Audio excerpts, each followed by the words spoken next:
喝完咖啡后出现心悸和头晕，原因可能不是咖啡因。歌手杨丞琳在他的社交网站 IG 上向他的粉丝求助，如何喝咖啡才能避免心悸和恶心。许多研究指出了喝咖啡的好处，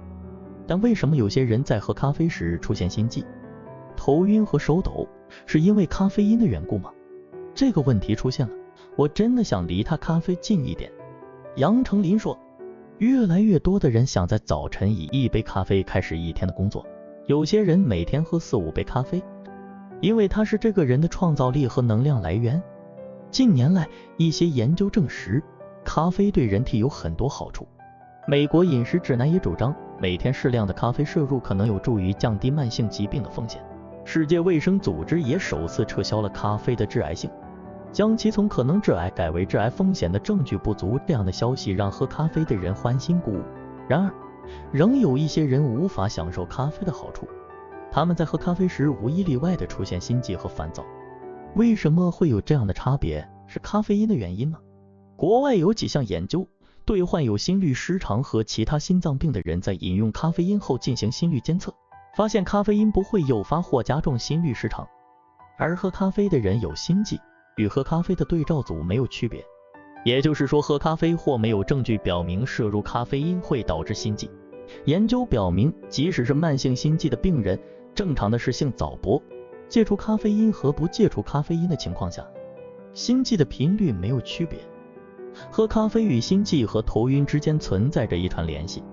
那么，究竟为什么有些人在喝咖啡时会出现心悸，而有些人则不会呢？科学家们认为这可能与基因有关。10多年前，多伦多大学营养系教授 Amadea Soimi 注意到这些差异。他认为这些差异可能因人而异。他发现了一组名为 CPE2 的特定基因，它控制着体内的一种酶，影响着我们身体代谢咖啡因的速度。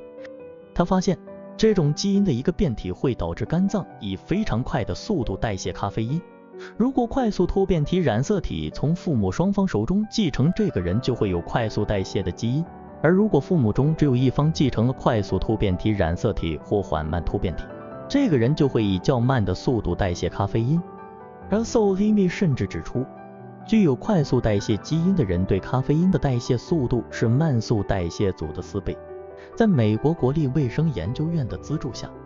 阿尔索西米的团队确定了4000名成年人，其中2000人有心脏病时，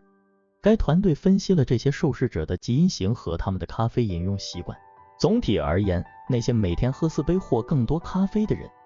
心脏病发作的风险增加了 36%。 然而，当遗传变异被添加到这个变量中时，令人惊讶的是，只有在代谢缓慢组的受试者中，大量饮用咖啡会增加心脏病发作的风险。而 Soimi 表明，在观察快速代谢组时，这些风险完全不存在。他的团队指出，在快速代谢基因组中，每天喝1到3杯咖啡甚至能显著降低心脏病风险。咖啡甚至对这部分人有保护作用。Hiasakimi 认为，这些差异是由于咖啡因在慢代谢组中停留时间较长，对身体产生影响。在快速代谢组中，咖啡因被快速代谢，抗氧化剂和多酚类等健康物质迅速发挥作用，而不会受到咖啡因副作用的影响。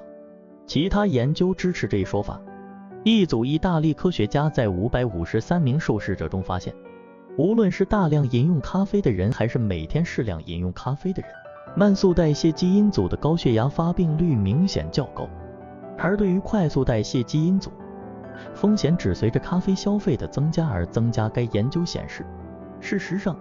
CPE2 并不是支配咖啡因代谢的唯一基因。西北大学范伯格医学院助理教授玛丽莲·科内利斯博士指出，他的研究已经确定了与咖啡因代谢有关的其他基因。他认为有许多遗传或环境因素参与了咖啡因的代谢。咖啡香，就连你喜不喜欢咖啡香都与基因有关。据美国一家基因检测公司 Fitness Genes 的统计，拥有快速代谢基因的人约占 40%， 而有 45% 是一半缓慢一半快速，而 15% 的人是一对缓慢代谢的等位基因。研究已慢慢开始关注不同基因型跟喝咖啡习惯的交互效果。该检测公司创办人瑞尔登表示，目前观察到的现象是，对缓慢代谢基因者而言，咖啡帮助清醒的时效可拉长至数小时，而快速代谢基因者一喝咖啡，很快就能有效提升警觉性，但能量也很快就消退。因此，拥有快速代谢基因者可能需要喝到数杯咖啡才行，而咖啡对你的吸引力也受基因影响。2015年，康尼里斯的研究就发现，有8组基因变异型会让人更容易渴望咖啡，而其中至少有2组基因型被发现能让人从摄取咖啡因中获取愉悦感。这说明了，有些人是天生就爱喝咖啡，有些人则是完全无法感受咖啡香。这些研究只是让我们更了解咖啡的影响，但并不是要你马上飞奔至基因检测中心检查自己是否具备那些基因型。正因为咖啡的影响是与生俱来的，不妨就让你的身体告诉你，你适不适合喝咖啡吧。